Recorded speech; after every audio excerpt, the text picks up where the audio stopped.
யார் பேச்சு கேட்டாலும் என் காதில் கேட்பதெல்லாம் உன் பேருதான், நெத்தான் உன் பேருதான். இத்தனை நினப்பு என் மேல இருந்தும் எட்டி போகலாமோ? கட்டுப்பாடு இருந்தும் கட்டிக்கு முன்னே ஒட்டிக் கொள்ளலாமோ?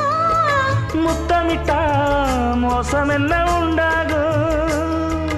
சத்தமிட்டா உன் நிலைமை என்னாகும்?